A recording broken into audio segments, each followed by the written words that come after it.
Hi friends, ఎలా ఉన్నారు? మౌనం అర్ధాంగీకారం అని అంటాం. మౌనాన్ని అర్థం చేసుకోవడం మనకు తెలుసు, కానీ మన శరీరం మౌనంగా మాట్లాడుతున్న మాటలను మనం గ్రహించలేకపోతున్నాం. అందువల్లే ఎన్నో రకాల రోగాల బారిన పడుతున్నాం. ఆశ్చర్యంగా ఉంది కదా? అవునండి, మన శరీరం మనతో మాట్లాడుతుంది. మనకి రోగాలు ఒకేసారి వచ్చి పడవండి. మన శరీరం ముందుగానే హెచ్చరిస్తుంది. అది గనక గమనిస్తే మనం జాగ్రత్తలు తీసుకుంటూ రాబోయే అనారోగ్య సమస్యలను ఎదుర్కోవచ్చు. అందుకే మన శరీరం మాట్లాడే మాటలను మనం గమనిస్తూ ఉండాలి.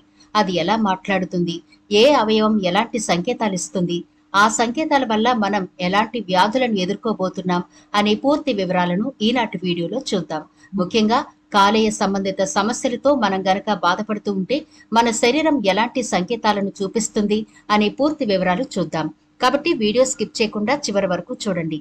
ఎందుకంటే మనం పైకి కనిపించే అవయవాలని చూస్తాం, కానీ లోపల కనిపించే అవయవాల పనితీరు మనకు తెలియదు, కనిపించవు కూడా. కాబట్టి వాటి సంకేతాలు మనకు బయటకు కనిపించే అవయవాల ద్వారా తెలుసుకోవచ్చు. అందుకనే స్కిప్ చేయకుండా చివరి వరకు చూడండి. అలాగే మన ఛానల్ ని ఎవరైనా ఫస్ట్ టైం చూస్తుంటే సబ్స్క్రైబ్ చేసుకోవడం మర్చిపోవద్దు. పక్కనే గంట సింబల్ కనిపిస్తోంది కదా, దాన్ని ప్రెస్ చేసి ఆల్ నోటిఫికేషన్ ఆన్ చేసుకుంటే మేము ఎప్పుడు వీడియో అప్లోడ్ చేసినా నోటిఫికేషన్ ద్వారా ముందుగా మీ ఫోన్లోకి వస్తుంది, మీరు చూడొచ్చు. అంతేకాదు ఫ్రెండ్స్, మాదొక చిన్న రిక్వెస్ట్, ఈ వీడియో నచ్చితే లైక్ చేయడం మర్చిపోవద్దు. మీ లైక్ మాకెంతో మోటివేషన్ ఇస్తుంది ఇలాంటి మరిన్ని వీడియోలు చేయడానికి. అంతేకాకుండా మీ లైక్ వల్ల ఈ వీడియో మరికొందరికి రీచ్ అవుతుంది కూడా. అందుకని మర్చిపోకుండా లైక్ చేయండి ఫ్రెండ్స్. ఇది చాలా ఇన్ఫర్మేటివ్ వీడియో కాబట్టి మీరు చూస్తూ 10 మందికి దీన్ని షేర్ చేయమని రిక్వెస్ట్ చేస్తున్నాను. మరిక లేట్ చేయకుండా టాపిక్ లోకి వెళదాం. మానవ శరీరంలో అతిపెద్ద గ్రంథి కాలేయం. ఇది ముఖ్యంగా మనం తిన్న ఆహారాన్ని జీర్ణం చేయడానికి ఉపయోగపడే అవయవం. జీర్ణ వ్యవస్థతో అనుబంధంగా ఉండి మనం తిన్న ఆహారంలో ఉన్నటువంటి అన్ని పదార్థాలు కూడా మాంసకృత్తులు, కార్బోహైడ్రేట్స్, ఫ్యాట్ వీటన్నిటినీ కూడా తిరిగి విభజించి వాటిని శరీరానికి అందే విధంగా డైజెస్ట్ చేయడంలో ముఖ్యమైన పాత్ర పోషిస్తుంది. అదేవిధంగా ఒకసారి అరిగిపోయినటువంటి ఫుడ్ అంతా కూడా మనకి లివర్ కి చేరినప్పుడు లివర్ ఈ ముడి పదార్థాలను వినియోగించుకుని శరీరానికి అవసరమయ్యే అన్ని రకాల వస్తువుల్ని, అది కొలెస్ట్రాల్ అయినా, లిపిడ్స్ అయినా, హార్మోన్స్ అయినా, ఇలా అన్ని రకాల పదార్థాలు కూడా తయారు చేసి తిరిగి శరీరానికి అందించడంలో ముఖ్యమైన పాత్ర పోషిస్తూ ఉంటుంది. దీంతో పాటుగా మనకి శరీరంలో ముఖ్యమైన ఎనర్జీ సోర్స్ అయినటువంటి గ్లూకోజ్ తగినంత నిల్వలని లివర్ మెయింటైన్ చేసుకుంటూ శరీరంలో బ్లడ్ సప్లైలో మనకెప్పుడు కూడా గ్లూకోజ్ పడిపోకుండా ప్రముఖ పాత్రను పోషిస్తూ ఉంటుంది. ఇవే కాకుండా శరీరంలో జరిగే అనేక రకాల ఎంజైమ్ ప్రక్రియలను, హార్మోన్ ప్రక్రియల్ని, వీటన్నిటినీ సమన్వయం చేయడంలో కూడా లివర్ ముఖ్యంగా పనిచేస్తుంది. సో చూసారు కదా, ఇన్ని రకాలుగా మనకు లివర్ పనిచేస్తుంది. కాబట్టి ఇంత ముఖ్య పాత్ర పోషిస్తున్న లివర్ కనుక పాడైతే, లేదా దాని పనితీరులో ఏమైనా లోపాలు జరుగుతున్నాయి అంటే గనక ఆ సంకేతాలు ముందుగా మన కాళ్లల్లో కనిపిస్తాయి. వీటిని మనం 12 రకాలుగా కూడా గుర్తించవచ్చు. మీరు కాలేయ వ్యాధిని కలిగి ఉన్నారు అని సూచించే మొదటి సంకేతం కుడి పాదం వాపు, hepatitis B, hepatitis C, cirrhosis, fatty liver disease మొదలైన కాలేయ సంబంధ వ్యాధులకు సంకేతమని ఆరోగ్య నిపుణులు అంటున్నారు. మీకు హెపటైటిస్ బి లేదా హెపటైటిస్ సి ఉన్నట్లయితే కాలేయ క్యాన్సర్ ప్రమాదం అధికంగా ఉంటుంది. ఎందుకంటే ఈ వ్యాధులు తరచుగా సిరోసిస్ ప్రమాదాన్ని పెంచుతాయి. కాలేయ వ్యాధి సిరోసిస్ గా మారితే కాలేయ క్యాన్సర్ వచ్చే ప్రమాదం ఉంది. కాబట్టి మీ పాదాలలో వాపు కనిపిస్తే ఆలస్యం చేయకుండా వైద్యుడిని సంప్రదించడం మర్చిపోకండి. రెండవ సంకేతంగా మీ కాళ్ళు దిగువ భాగంలో సన్నగా సాలీడులాగా మీ రక్తనాళాలు కనిపిస్తూ ఉంటాయి. మీ కాలేయం పనిచేయనప్పుడు ఈ రక్తనాళాలు దెబ్బతింటాయి. కాలేయ వ్యాధి కారణంగా పాదాల నొప్పి సంభవిస్తుంది. కాలేయం సరిగ్గా పనిచేయకపోతే ఎడెమాలో ద్రవం శరీరంలో చేరడం ప్రారంభమవుతుంది. కాళ్ల నరాలు దెబ్బతినడం వల్ల కాళ్లలో తిమ్మిరి, బలహీనత, నొప్పి కనిపిస్తుంది. ఈ లక్షణాలు ఉన్నవారికి దీర్ఘకాలిక కాలేయ వ్యాధితో సంబంధం ఉంటుంది. కాలేయ వ్యాధికి హెపటైటిస్ ముఖ్య కారణం. కాలేయంలో సమస్య ఉంటే కాలు దిగువన నొప్పి, వాపు ఉంటుంది. అలాగే మీ చేతి వేళ్లు లేదా కాలి వేళ్లు యొక్క గోర్లు కూడా తెల్లగా కనిపిస్తూ ఉంటాయి. అలా కనిపిస్తే మీ కాలి వేళ్లు, చేతి వేళ్లకు తగినంత ఆక్సిజన్ మరియు పోషకాలు అందడం లేదని అర్థం. హెపటైటిస్ ఉన్న కొంతమంది రోగుల్లో అరచేతులు, అరికాళ్లు దొరదుంటుంది. చేతులు, కాళ్ల చర్మం పొడిగా ఉంటుంది. ఇటువంటి లక్షణాలు కనిపిస్తే వెంటనే కొబ్బరి నూనె గాని లేదా మాయిశ్చర్ క్రీమ్ గాని అప్లై చేసి డాక్టర్ ని సంప్రదించాలి. పాదాలు తరచుగా పగులుతున్నా కూడా మీ లివర్ ఫంక్షన్ బాగా లేదని గుర్తించాలి. విటమిన్ B3 లోపం వల్ల కూడా ఇలా పాదాల పగుళ్లు వస్తాయి. గోధుమ లేదా పసుపు రంగు మచ్చలు మీ కాళ్ళు లేదా కాళ్ల దిగువ భాగంలో కనిపిస్తాయి. దీన్ని బట్టి మీకు రక్త ప్రసరణ సరిగా జరగడం లేదని అర్థం.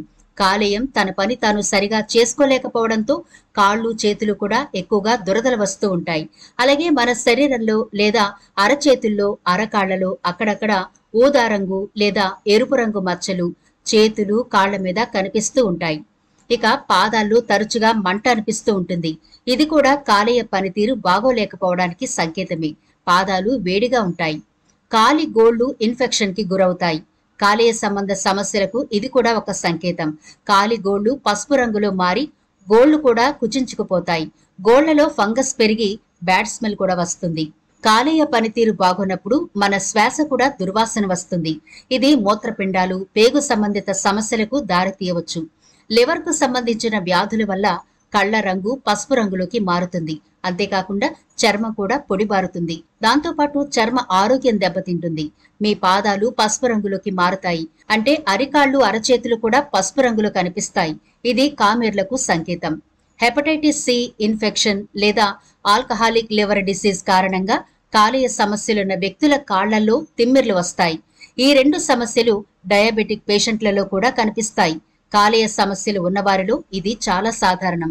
ఆల్కహాల్ ఎక్కువగా తాగినప్పుడు ఆల్కహాలిక్ లివర్ డిసీజ్ వస్తుంది. కొవ్వు పదార్థాలను ఎక్కువగా తిన్నప్పుడు నాన్ ఆల్కహాలిక్ లివర్ డిసీజ్ వస్తుంది. దీనివల్ల కాలేయంలో కొవ్వు పేరుకుపోతుంది. సాధారణంగా కాలేయ వ్యాధి ఉన్నవారికి అలసట, బలహీనత, అనారోగ్యం, ఆకలి లేకపోవడం, బరువు తగ్గడం, అరచేతులపై ఎర్రటి మచ్చలు వంటి లక్షణాలు కనిపిస్తాయి. ఎలాంటి కారణం లేకుండా బరువు తగ్గిపోతారు. నిజానికి బరువెందుకు తగ్గుతున్నారో తెలియదు. లివర్ కు సంబంధించిన వ్యాధి వచ్చినప్పుడు చాలా ఎక్కువ మంది బరువు తగ్గుతారు. పని చేసినా లేక చేయకపోయినా కూడా కొంత సమయానికే నీరసంగా అలసటగా అనిపిస్తుంది. ఎప్పుడైతే లివర్ కు ఇన్ఫెక్షన్ సమస్య వచ్చిందో లివర్ చేసే ప్రథమ ప్రక్రియలు కూడా జరగవు. అంటే వ్యర్థ పదార్థాలను రక్తం నుండి తొలగించడం, రక్తంలో ఉండే చక్కెర స్థాయిలను సరిగ్గా ఉంచడం, బైల్ జ్యూస్ ను ఉత్పత్తి చేయడం, బ్లడ్ ప్లాస్ కు కావలసిన ప్రోటీన్స్ ను ఉత్పత్తి చేయడం వంటి మొదలైన ప్రక్రియలు సరిగా జరగవు. కాబట్టి ఇలాంటి సంకేతాలు గనుక మీకుంటే వెంటనే జాగ్రత్త పడాలి. అయితే ఈ సిమ్టమ్స్ మనకు కనిపిస్తే వెంటనే తీసుకోవాల్సిన జాగ్రత్తలు కూడా చూద్దాం. సమతుల్యమైన ఆహారం, అలాగే తక్కువ కొవ్వు పదార్థాలను తీసుకోవాలి. గాలి, దుమ్ము, కలుషిత నీటితో వచ్చే ఇన్ఫెక్షన్లకు దూరంగా ఉండాలి. ఎరుపు రంగు మాంసాలకు దూరంగా ఉండాలి. ఇందులో కొవ్వు మోతాదు ఎక్కువ ఉంటుంది. ఊబకాయం, గుండె, లివర్ జబ్బులకు ఇది దారితీస్తుంది. నీటిని ఎక్కువగా తాగాలి. ఇలా నీరు తాగడం వల్ల కాలేయం మెరుగ్గా పనిచేయడానికి ఆస్కారం ఉంటుంది. శరీర బరువును నియంత్రణలో ఉంచుకోవాలి. క్రమం తప్పకుండా వ్యాయామం చేయాలి. మద్యపానానికి దూరంగా ఉండాలి. కాలేయ సమస్యలు ఉన్నవారు ఉప్పు పరిమాణాన్ని తక్కువ మోతాదులో తీసుకోవాలి. లివర్ ప్రక్రియ దెబ్బతినడం వల్ల లివర్ ఆరోగ్యం చెడిపోతుంది. దాంతో పాటుగా ఎన్నో రకాల సమస్యలు తలెత్తుతాయి.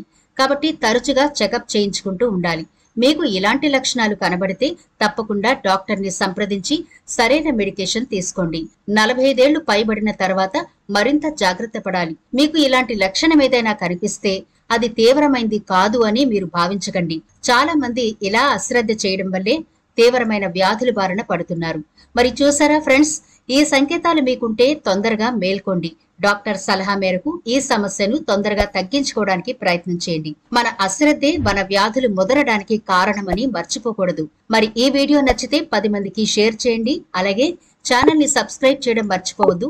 మరో ఇంట్రెస్టింగ్ వీడియోతో మళ్ళీ కలుద్దాం.